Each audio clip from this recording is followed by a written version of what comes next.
हिमाचल प्रदेश में लंबे शुष्क दौर के बाद हुई व्यापक बर्फबारी को राज्य के लिए संजीवनी बताते हुए लोक निर्माण मंत्री विक्रमादित्य सिंह ने कहा कि इससे बागवानों, किसानों और प्रदेश की आर्थिकी की बड़ी राहत मिलेगी। हालांकि भारी बर्फबारी के चलते प्रदेश में 1291 सड़कें यातायात के लिए बाधित हो गई है और करीब 4800 बिजली ट्रांसफार्मर ठप पड़े हैं। मंत्री ने बताया कि हालात से निपटने के लिए लोक निर्माण विभाग युद्ध स्तर पर काम कर रहा है और सड़कों की बहाली के लिए 385 मशीनें तैनात की गई है, जिनमें जेसीबी, डोजर और स्नो ब्लोअर शामिल हैं। विभाग का मॉनिटरिंग सेल लगातार ग्राउंड रिपोर्ट जुड़ा रहा है।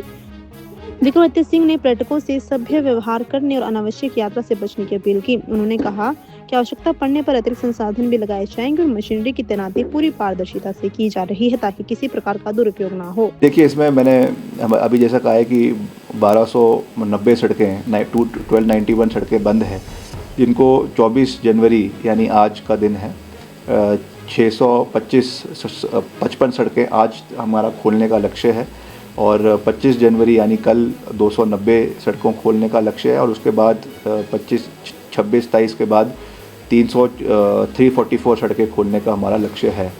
तो उसमें पर ये ऑनगोइंग सिचुएशन है, अभी थोड़ा सा और भी दिखा रहा है कि एक दो दिन के बाद फिर से ऐसी जो है स्थिति बन सकती है। तो हमारी मशीनरी डिप्लॉयड है, हमारी 385 मशीन्स, जिसमें हमारे जेसीबी भी है, रोबो मशीन्स भी है, डोजर्स भी है, स्नो ब्लोअर भी है, 2 स्नो ब्लोअर्स, एक हमारा चंबा जो हमारा सर्कल है वहाँ पर है डलहौजी में और दूसरा हमारा रोडू में है।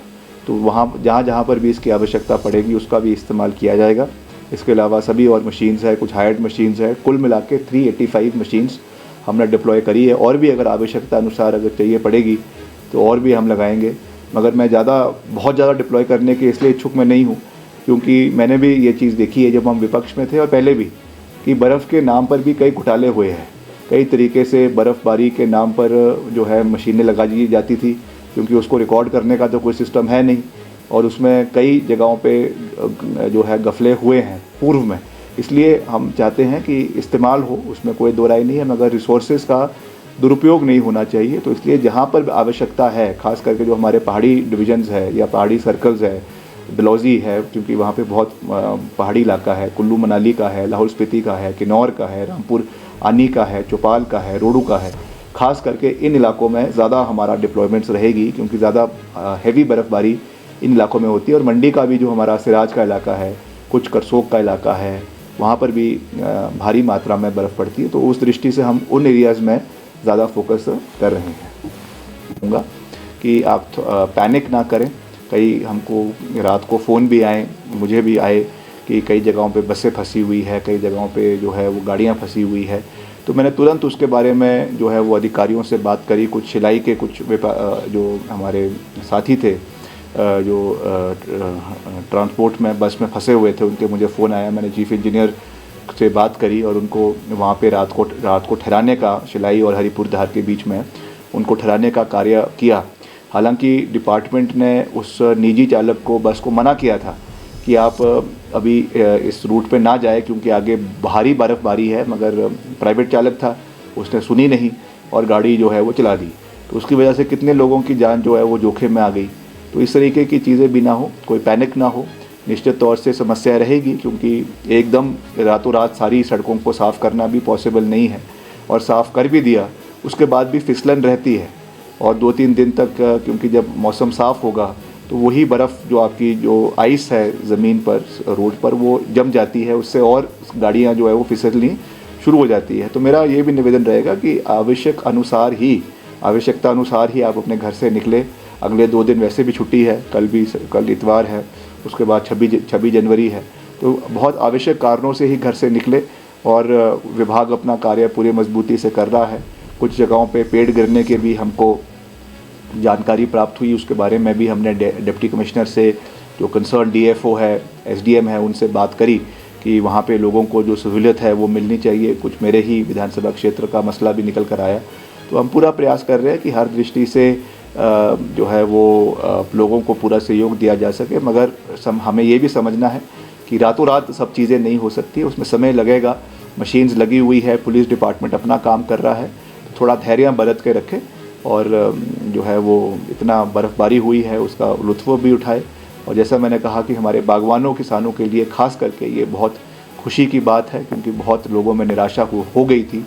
तो मैं हमारे जो बागवान किसान हैं प्रदेश के, उनको एक बारी फिर से बहुत बहुत शुभकामनाएं देना चाहूँगा और आशा करूँगा कि आपका जो अगले साल का जो क्रॉप है वो बम्पर क्रॉप हो और अच्छी आपको उसकी वो मिले, वो मैं ऐसी कामना करता हूँ।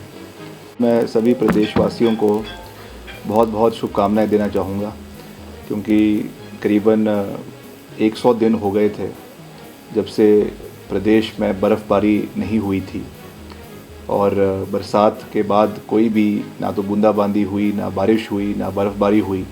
उससे एक बहुत लंबा ड्राई स्पेल प्रदेश में चला हुआ था और सबकी ये कामना थी कि जल्द प्रदेश में बर्फ़बारी हो और ख़ास करके जो हमारे बागवान हैं, किसान हैं, क्योंकि हिमाचल एक सेब बहुल्य क्षेत्र है। करीबन 5,000 करोड़ रुपए की हिमाचल के अंदर सेब की अर्थव्यवस्था है और उसमें जो नमी हमारे बगीचों में चाहिए वो इसी समय में चिलिंग पीरियड में चाहिए होती है। तो उस दृष्टि से मैं समझता हूँ कि बहुत ही महत्वपूर्ण था और मैं सभी देवी देवताओं का भी आभारी हूँ कि इतना जो है भारी मात्रा में बर्फ़ प्रदेश के अलग अलग क्षेत्रों में पड़ी है। और जहाँ तक प्रशासनिक जिम्मेवारी की बात है, उसमें मैंने कुछ ही दिन पहले हमारे विभाग के अधिकारियों के साथ मैंने उसमें रिव्यू बैठक करी थी।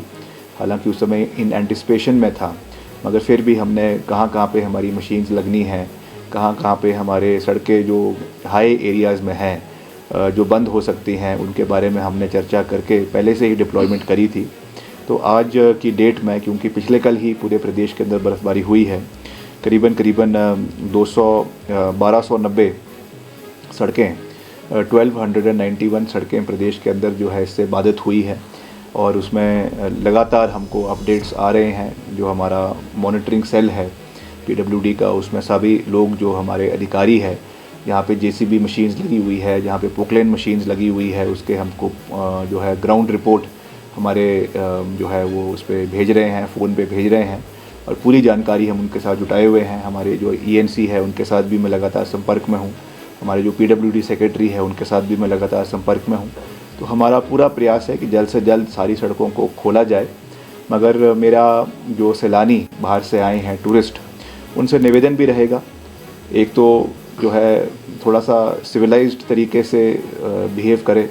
कुछ वीडियोस वायरल हुई जिसमें जिस तरीके का दृश्य देखने को मिले हैं, मैं समझता हूँ कि वो देव संस्कृति के बिल्कुल ख़िलाफ़ है और इस तरीके की अगर चीज़ें वो यहाँ पे आके करेंगे और जो है वो, तो मैं समझता हूँ कि वो हमारी समाज के लिए एक अच्छा संदेश नहीं है और उस पर पुलिस को भी मैं समझता हूँ कि कार्रवाई करनी चाहिए, क्योंकि इस तरीके की चीज़ें हुगलिनिज़म नहीं होना चाहिए। हम सबका स्वागत करते हैं, जो भी टूरिस्ट आ रहे हैं यहाँ की जो खूबसूरती है उसको देखें, यहाँ की बर्फ़बारी को देखें, मगर कोई भी ऐसा काम ना करे जिससे सारा समाज जो है वो शर्मसार हो जाए। और दूसरी बात मैं